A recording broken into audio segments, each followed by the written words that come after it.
مشائخ نے لکھا ہے جرمہ صغیر و جرمہ کبیر، زبان کا سائز تو بہت چھوٹا سا ہے، اتنا سا ہے، اگر اس کو آپ ترازو میں تولیں گے تو اس کا اتنا وزن نہیں ہے، لیکن وہ جرمہ کبیر، لیکن زبان سے نکلنے والا ایک ایک بول بہت بھاری ہے،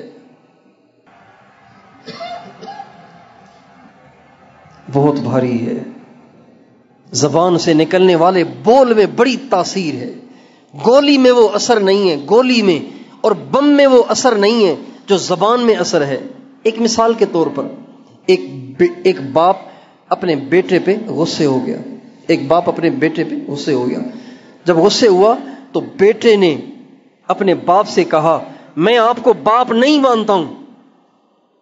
اب یہ ایک بول ہے، لیکن اس بول کے بعد میں آپ سے پوچھتا ہوں اس کے باپ کو نیند آئے گی؟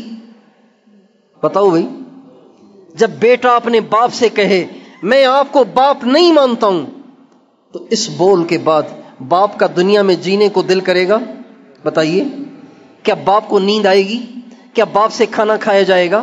کیا باپ سے ہنسا جائے گا؟ کیا باپ کو کوئی چیز اچھی لگے گی؟ کیا باپ کا کاروبار میں دل لگے گا؟ باپ کا دل کرے گا کہ زہر پی کے خودکشی کر لوں کہ آج میرا بیٹا مجھے کہہ رہا ہے کہ میں آپ کو باپ ماننے کے لیے تیار نہیں ہوں، حالانکہ اس نے گولی نہیں ماری، ایک بولی تو بولا ہے۔ ایک خاوند اپنی بیوی سے کہے تو مجھے ایک منٹ کے لیے اچھی نہیں لگتی، چاہے اچھی لگتی بھی ہو پھر بھی غصے میں آ کے کہہ دیا تو مجھے بالکل اچھی نہیں لگتی، تو بتائیے اس بول کے بولنے کے بعد اس بیوی کو نیند آئے گی؟ آپ سے پوچھتا ہوں، اس کو نیند آئے گی؟ اس کو کھانا اچھا لگے گا؟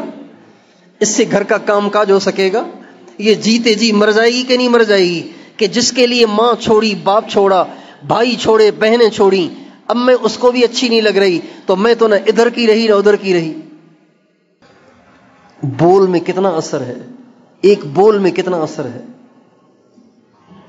اس لیے انسان کو چاہیے کہ اپنی زبان کو ہمیشہ قابو میں رکھے۔ ایک شخص نے ایک اللہ والے سے کہا حضرت زبان قابو میں نہیں ہے، زبان قابو میں نہیں ہے۔ فرمایا تیری زبان کے سامنے کیا ہے؟ تیری زبان کے سامنے کیا ہے؟ کہا 2 ہونٹ ہیں، 32 دانت ہیں۔ کہا اتنی دیواریں توڑ کے بھی تیری زبان باہر آ جاتی ہے، بڑی طاقتور ہے زبان تیری۔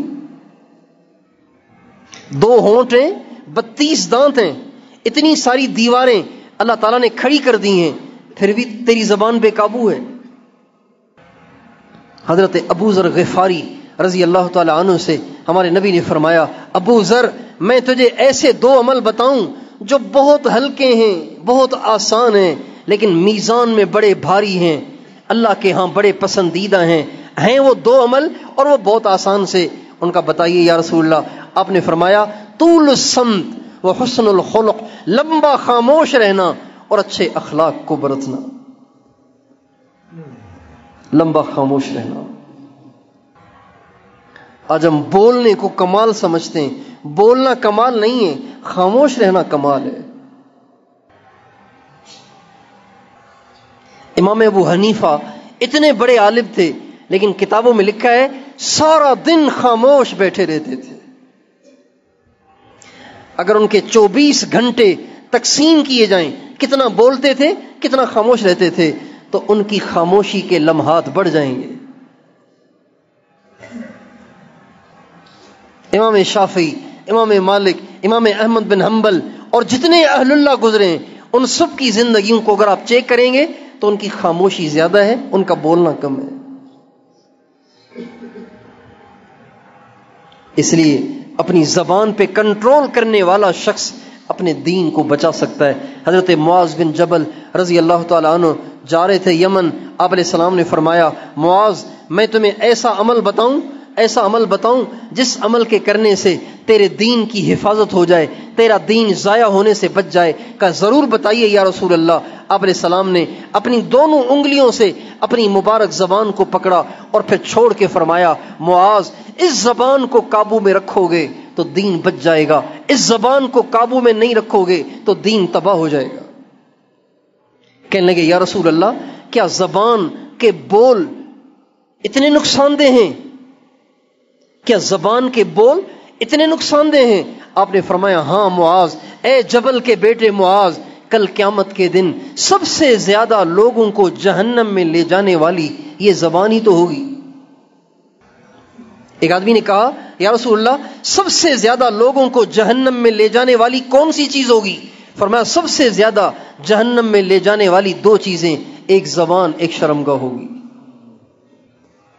سب سے زیادہ جو لوگ جہنم میں جائیں گے یا تو زبان کی وجہ سے جائیں گے یا شرمگاہ کی وجہ سے جائیں گے۔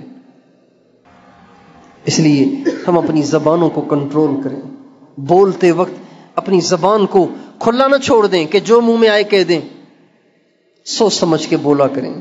اگر ہم سوچ سمجھ کے بولیں گے، اپنی زبان پہ کنٹرول کریں گے، اپنی نظر پہ کنٹرول کریں گے، ہمارے سارے دین کی حفاظت ہو جائے گی۔ اور جب دین کی حفاظت ہوگی تو اللہ ہماری دین کی برکت سے دنیا بھی بنائے گا، آخرت بھی بنائے گا۔